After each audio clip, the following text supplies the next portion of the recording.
Hey guys, this is Yoda. This video will be about how to control Amarth, which is the second boss of Necrotic Wake. A lot of pugs wiped to this boss, so we're going to go over how to control it as a paladin.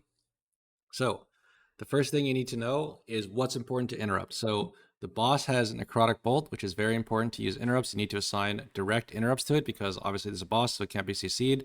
And also, the bolt is bugged. It always shows that it's on the tank. He's targeting the tank, but the bolt, if it resolves, then the bolt will just go on a random person, puts a giant healing absorb on them, and does a lot of damage. If there's any other damage happening, that person's probably dead. You can probably let one go off in the fight and it might be okay, but if he's chain casting, it's definitely gonna be a wipe. So with this comp that we have, this is what we always play: Paladin, Shaman, and DK. It's pretty easy for us. So you need 2 short kicks and 1 normal duration kick on the Necrotic Bolt. So for us, that's gonna be my Avenger's Shield, Shaman's Kick, and my Rebuke. So I kind of just prioritize my Avenger's Shield and then Shaman's Kick second priority, and then my Rebuke third. If you want to just rotate, you could just and you're not in comms with the Shaman, you could just say Shaman kick off cooldown.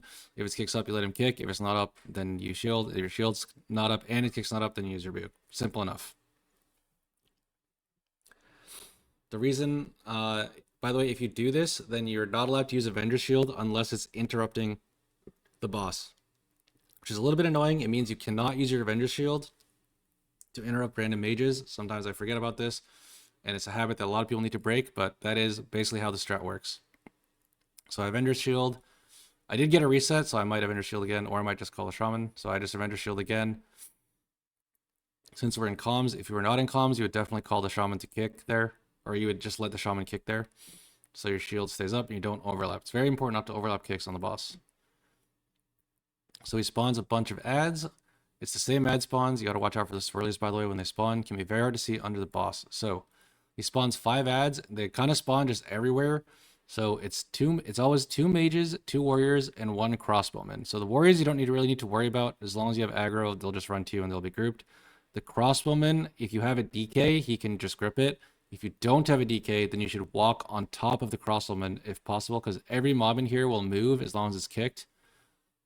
But the crossbowman will not. So if you don't have a DK, you should be on top of the crossbowman. If you do, you can just chill, and the DK will probably grip it.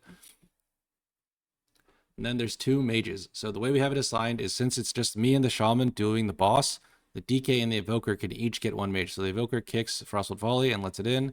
The DK grips 1 mage and then kicks Frostbolt Volley. If you're the Evoker kicking the mage, it's very important that you wait to kick Frostbolt Volley. Random Frostbolts from the mage are not going to kill anyone unless other stuff is happening. So that's what we let through. We let through the Frostbolts and then kick the Frostbolt Volley. So Evoker kicks Frostbolt Volley, DK grips this mage and kicks, and then he also grips the crossbowman. Once it's all grouped, it's going to die really quick. By the way, quick note about Divine Toll if you're playing Paladin. So this boss is bugged. If any part of your Divine Toll, including Resonance, interrupts Necrotic Bolt, it'll show that you got the interrupt. However, that bolt is going to go off, do damage to someone, and give them the healing absorb. So that's a bug. If you're ever going to Toll a pack, so you'll watch me do it here, you'll notice I push Divine Toll, but before I push Divine Toll, I kick. So I kick Necrotic Bolt and then push Divine Toll, targeting a mage. For the rest of this ad phase, I will be targeting a mage so that Resonance doesn't accidentally interrupt the boss. By the way, we can go over the boss interrupts real quick. So boss finishes casting Land of Dead, Shaman kicks, and then notice I'm not using Avenger's Shield on anything except the boss. So I'll focus Avenger's Shield it, or I guess I focus kick it since I was on global. And then next it's going to be focus Avenger's Shield. I got a reset, but I think I usually give Shaman kick here so they get DR. Okay, he gets breath anyway. After the breath, it can be either way, you kick or Shaman kick. Just establish a priority before the key, or if you're in comms, you can just call it while he's casting breath. It's fine. A note about Final Harvest: if any ads are alive when Final Harvest resolves, it is a wipe, with the exception of if the ads are CC'd. So stun, disorient, or incapacitate. So para or control undead also works. Or blind, if they stay in the blind, also works. Also, if they're alive but about to die and Final Harvest is about to go off, when you see how there's a swirly around all their corpses? If they die and Final Harvest goes off, that swirly is going to spawn immediately on their dead corpse. So be very aware of that. If an ad dies next to you, right before Final Harvest goes off, that can kill you too. So a quick note about Divine Toll. Again, I remember I said it's bugged, but I didn't mention when we're going to use it. So the boss spawns adds every 45 seconds, and unless something crazy happens, he usually only spawns about 4 sets. So Divine Toll has a longer cooldown than Land of the Dead, so you can't Divine Toll every set. So the way we usually do it is I'll Divine Toll the first one. Second one, we have damage. So as you can see, he's about to spawn ads for the second time. We have A-Bomb Limb and Breath Up and Ascendance. So I'm not going to Divine Toll this set, but I will bubble for aggro. Third set, Divine Toll's back again, so we Divine Toll insta. Fourth set, Divine Toll will come back towards the end, and we won't have damage running, so I'll Divine Toll at the end of the fourth set. This is the second set of ads. We have damage. I'm just going to bubble for aggro or watching out for swirlies here. Still rotating kicks on the boss, prioritizing my shield, and then Shaman's Kick, and then my Rebuke. DK's A-Bomb Limb grips all the ads in, so he doesn't need to like manually grip them, and he can save grip charges for the next phase.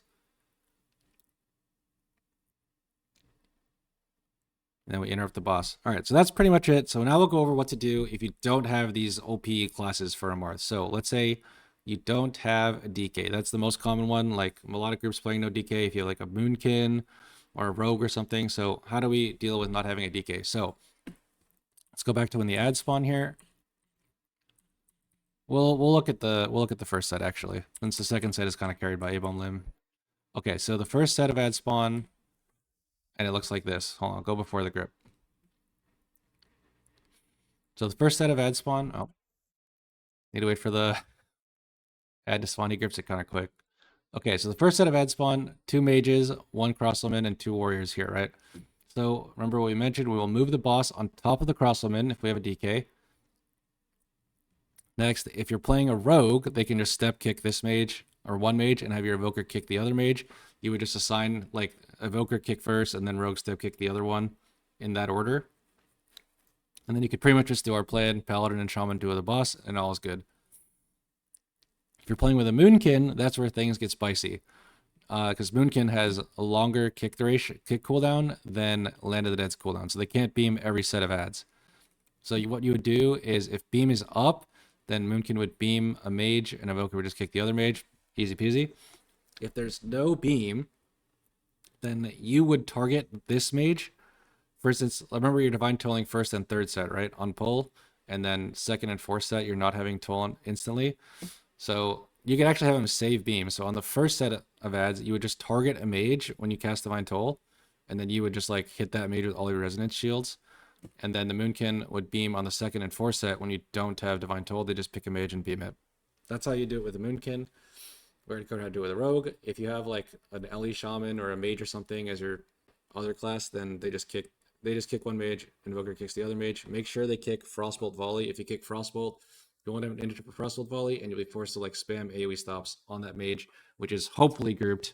May or may not be grouped, but you'll be forced to spam AoE stops basically on that mage. If you don't have a Paladin, that is when things get super spicy on this boss. So if you're not playing Paladin, we'll just talk about it kind of quickly because everyone's playing Paladin, I guess, at this point. Hopefully you have 2 short kicks, so you would just rotate 3 kicks on the boss, which is your kick, the tank, and then both DPS. You would prioritize the shorter cooldown kicks on the boss. And then hopefully you're also playing a DK, and DK would just, solve the ads for you. And if you're not playing DK, then now you need to you move on top of the cross-summon, and then you need to knock the mages, like either Evoker with Wing Buffet, or if you have a Druid, they have Typhoon, something like that. You would knock the mages in because you don't have interrupts for them, and then you would just AoE CC them while they're in. Alternatively, you can play the CC strat. So personally, since we're playing Paladin usually, Paladin and DK, I don't worry too much about the CC strat because the ads are kind of free with grips. If your group is like, not blessed with these OP classes, then you may be forced to CC certain abilities such as Shackle Undead, Freezing Trap, Turn Evil. All those things all work on these mages. So what you would do is you would CC one mage and then just bring the boss on top of the other mage, and then it's all grouped, or on top of the cross-summon and kick the other mage in, either way. Personally, not a fan of CC strats, also because if they ever break, then usually your plan is like not equipped to handle like an extra mage being in the pull. So it's often a wipe. So in my opinion, it's better to solve the ad phase without relying on CC. But some comps are forced to rely on CC. So if you're forced to rely on CC, then do that. You would just CC a mage as soon as it spawns, and then kick the other mage in, and the pull is solved. All right, so that's Amarth. Thank you all for watching. Peace out.